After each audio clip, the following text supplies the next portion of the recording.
Sebelum kita angkat doa kepada Allah Ta'ala yang akan dibacakan oleh tamu kita Al-Habib Abu Bakar Al-Wali Syekh Abu Bakar, dan juga akan diumumkan pengumuman, maka kita ini berada di bulan yang dimuliakan oleh Allah Subhanahu Wa Ta'ala.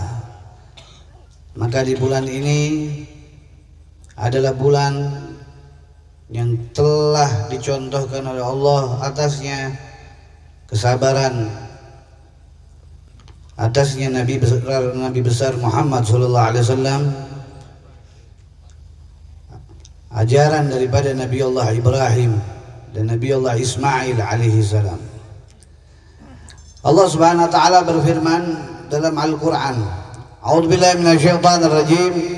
Bismillahirrahmanirrahim. Wal 'ashri innal insana labil khusr illa alladhina amanu wa 'amilus salihati wa tawasaw bil haqqi wa tawasaw bis sabr.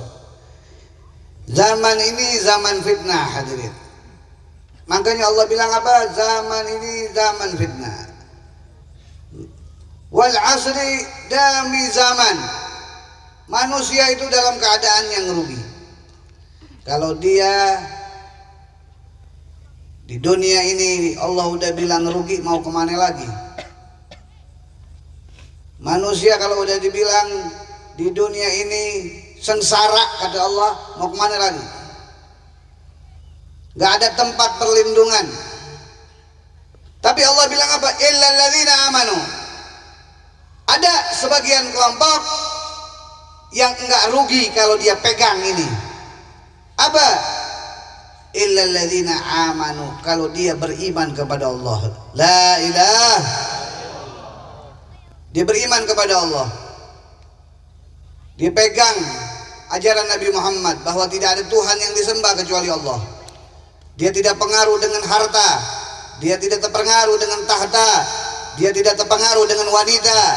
Dia berpegang teguh kepada la ilaha illallah. Ini syarat pertama, beriman kepada Allah Subhanahu wa taala. Karena kalau tidak beriman kepada Allah, maka dia tidak akan beriman kepada Nabi Muhammad. Kalau dia tidak beriman kepada Nabi Muhammad, maka dia tidak akan mengikuti omongan, ucapan, tingkah laku Nabi besar Maulana Muhammad. Oleh karena itu, keimanan itu bukannya di lidah. Oh, saya beriman, Beb. Saya ngucap la ilaha illallah. Semua juga bisa ngucap la ilaha illallah. Tapi keimanan adalah di dalam hati, di mana dia tidak tergoda di alam dunia ini dengan apapun bujukan-bujukannya. Karena dunia ini Allah sudah bersumpah, wal 'ashri innal insana lafi khusr. Demi masa manusia itu dalam keadaan yang rugi, kecuali orang yang mengikuti Nabi besar Maulana Muhammad. Dia beriman kepada Allah Subhanahu wa taala. Mau susah, mau senang, tetap la ilaha illallah. Mau bahagia, mau tidak bahagia, dia tetap la ilaha. Maksudnya apa? Dia tidak tinggalkan sholat, dia tidak tinggalkan membaca Quran, dia tidak tinggalkan kebaikan-kebaikan. Tetap dia beriman kepada Allah Subhanahu wa taala. Tidak pengaruh atas kemewahan dunia, atas perhiasan-perhiasan dunia, apapun itu bentuknya, tetap dia teguh kepada Allah Subhanahu wa taala. Illal ladzina amanu wa 'amilus shalihat. Tidak cukup dia itu beriman saja kepada Allah kalau dia tidak beramal saleh. Dia harus beramal saleh. Dia harus berbuat baik. Baik kepada siapa? Baik kepada kedua orang tuanya, baik kepada gurunya, baik kepada istrinya, baik kepada suaminya, baik kepada kawannya, baik kepada anaknya, baik kepada mukminin wal mukminat, baik kepada seluruh makhluknya Allah Subhanahu wa taala. Kebaikan ini tidak boleh pernah hilang. Kita harus terus berbuat baik hatta ya'tunal yaqin, sampai datangnya kematian. Tidak boleh kita itu putus asa. Beb, saya udah buat baik tapi saya buat dosa, saya tidak mau buat baik lagi. Ini namanya putus asa. Dan putus asa adalah milik iblis. Iblis itu putus asa Karena putus asa dia dendam kepada Nabi Allah Adam, makanya dia usir sama Allah Subhanahu wa taala. Orang yang putus asa diusir sama Allah Subhanahu wa taala. Kalau kita putus asa di alam dunia ini, berarti kita tidak yakin Allah itu maha agung, Allah itu maha kuasa. Makanya nggak boleh putus asa. Yang kerja, kerja. Yang usaha, usaha. Tapi jangan pernah tinggalkan Allah Subhanahu wa taala. Walaupun pendapatan kita kecil, tapi kita tetap harus yakin apa yang Allah Subhanahu wa taala akan beri. Tidak ada di dunia, ada di akhirat. Tetaplah berbuat baik dimanapun saja kita berada. Di waktu kita sendiri, di waktu kita berdua, ingat kepada Allah. Di waktu kita bertiga, ingat kepada Allah. Jadikan Allah itu selalu berada satu di antara itu. Kalau kita rame-rame ini semua kumpul sini, jadikan Allah di antara kita yang berkumpul ini. Dan jadikan Allah itu selalu ada, maka akan timbullah kebaikan. Tidak cukup wa amilus salihat. Kita harus apa? Istiqamah. Wa tawassaw bil haq. Ngejalanannya istiqamah. Jangan sekarang ngaji, besok kagak. Jangan sekarang sholat, besok kagak. Jangan sekarang baca Quran, besok kagak.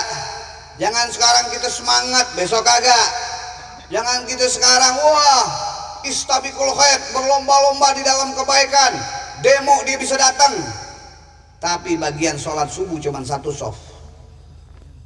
Demo bisa berjejel-jejel, bagian baca Quran baru satu ain, udah ngantuk, udah pikir pengen ngerokok, udah pikir pengen ngopi, udah pengen ngomong-ngomong lagi sama temennya.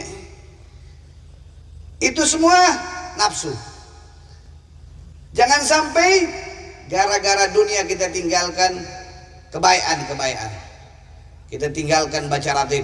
Kalau kita nggak mau musibah, ya musibah itu ada datang dari diri kita sendiri, ada datangnya dari apa? Dari kelalaian kita kepada Allah Subhanahu wa taala. Kita tinggalin Allah, kita tinggalin Nabi kita Muhammad. Jangan salahin kalau duit kita nggak nambah-nambah, kita dikasih sumpek terus, kita dikasih bete terus, kita dikasih puyeng terus. Jangan salahin bacaannya, jangan disalahin gurunya, jangan disalahin kebaikannya, tapi salahin diri kita. Kenapa? Kita nggak istiqomah di dalam menjalankan kebaikan itu. Baru tahajud 1 bulan dapat duit 1 juta, hilang tuh tahajud yang 1 bulan. Nggak sholat tahajud lagi, nggak baca ratib lagi, nggak hadir majelis lagi, nggak selawatan lagi Nabi Muhammad, nggak berbuat baik lagi. Yang akhirnya diambillah itu nikmat. Kalau udah diambil nikmat, maka kita mau duduk di mana aja nggak nikmat. Mau harta kita berlimpah nggak nikmat, karena nikmat adanya di hati, bukan di kemewahan, bukan di keindahan, bukan di kecantikan, bukan di kegantengan, bukan di kenikmatan, tapi adanya di dalam hati ketenangan. Itu adalah nikmat. Ketenangan adalah kenikmatan. Orang yang kaya kalau dia mendapatkan nikmat dari Allah, dan nikmat yang paling besar adalah ketenangan di dalam hati kita. Bagaimana cara mendapatkan ketenangan itu? Wa tawassaw bil haq, istiqomah dalam kebaikan.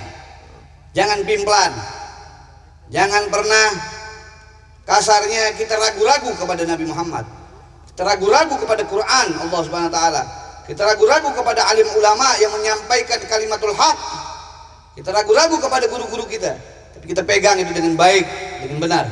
Yang terakhir, wa tawassaw bis sabr. Kalau kita ditimpa musibah, kita ditimpa sesuatu hal yang tidak menyenangkan pikiran kita, tidak menyenangkan hati kita, maka kita bersabar. Lihat bagaimana sabarnya Nabi Allah Ibrahim alaihi salam. Dikala Nabi Ibrahim ingin memotong anaknya, datang malaikat menggantikannya dengan kambing. Kesabaran itu seperti apa? Seperti bara dalamnya emas. Ente ikutin habaib, itu seperti ente pegang bara, dalamnya emas. Kalau ente buang, sayang diambil sama orang. Kalau udah adem, emasnya diambil orang, ente nggak dekat lagi sama habaib, dijauhin sama Allah Subhanahu Wa Taala. Oleh karena itu, ente harus sabar. Sabar dari apa? Dari orang yang ngejek-ngejek ente. Sabar daripada gangguan-gangguan yang membuat ente itu pudar istiqamah. Sabar dalam hal ujian ekonomi, sabar dalam ujian keluarga, sabar dalam ujian apapun. Nah, itulah kesabaran kalau orang mengikuti kebaikan, apalagi mengikuti keluarga Nabi Muhammad. Keluarga Rasulullah itu ibarat emas yang kalau kamu pegang, pinggir depan atas bawah itu ada baraknya. Kalau dipegang panas. Maksudnya apa panas? Kita dari tadi jam berapa di sini? Dari maghrib, ada yang dari isya, ada yang dari asar, ada dari jam 9. Itu nafsu panas. Tanya sama diri sendiri. Kata nafsu yang ada di diri sendiri, waduh, perut keroncongan nih. Ada lagi yang bilang, aduh, pantat panas nih. Ada lagi yang bilang, aduh, kok Habib lama banget nih. Ada lagi yang bilang, itu yang bilang nafsu kita. Panas nafsu dikasih kebaikan, panas nafsu dikasih nur, cahaya, panas nafsu dikasih rahmatnya Allah Subhanahu Wa Taala. Maka kita bersabar untuk mendidik nafsu kita. Agar apa? Nafsu kita itu menjadi mutmainnah, nafsu yang baik, yang Allah panggil ya ayat Tuhan, nafsun mutmainnah, irji, nafsu yang baik, nafsu yang tenang. Ini kalau ente mau ngedidik nafsu ente duduk di majelis-majelis para habaib, ente duduk di majelis-majelis zikir, ente duduk di majelis-majelis yang bikin nafsu ente sumpek. Tapi nafsu ente akan terdidik baik sehingga nafsu ente menjadi nafsu yang mutmainnah, nafsu yang dicintai oleh Allah Subhanahu Wa Taala. Inilah kunci Allah Taala kasih di dalam Al-Quran. Wal asri innal insana lafi husrin illa alladzina amanu wa amilu salihat wa tawassaw bil haq wa tawassaw bis sabr.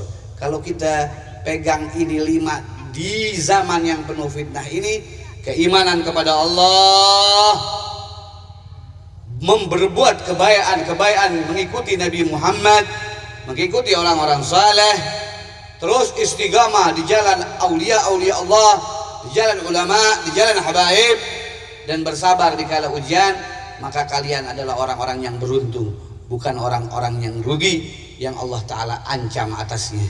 Oleh karena itu, bersyukurlah kepada Allah bahwa kita dihadirkan karena izin Allah. Kalau Allah tidak inginkan kita duduk di sini, kali kita ada di diskotik, kali ada di tempat tidur kita di rumah sekarang, kali kita ada di depan televisi, kali kita jalan bareng bermaksiat kepada Allah Subhanahu Wa Taala. Tapi Allah Ta'ala tidak inginkan itu. Allah inginkan kita di tempat ini mengucap namanya. Mari ucap yang kencang namanya Allah. Ucap lebih kencang lagi Allah. Lebih besar lagi Allah. Allah. Kalimat ini yang akan menenangkan kalian dan kita semua yang hadir. Tidak ada yang bisa menolong daripada kesusahan kita, dan tidak akan bisa membahagiakan kita melainkan Dia. Ucap yang kencang Allah. Allah. Allah. Sebelum guru kita Habib Abu Bakar angkat tangan kepada Allah Subhanahu Wa Taala, doa daripada Habib Ali bin Muhammad bin Husain Al-Habsyi, mari kita dengarkan daripada pengumuman yang akan disampaikan oleh akhina Al-Habib Abdullah.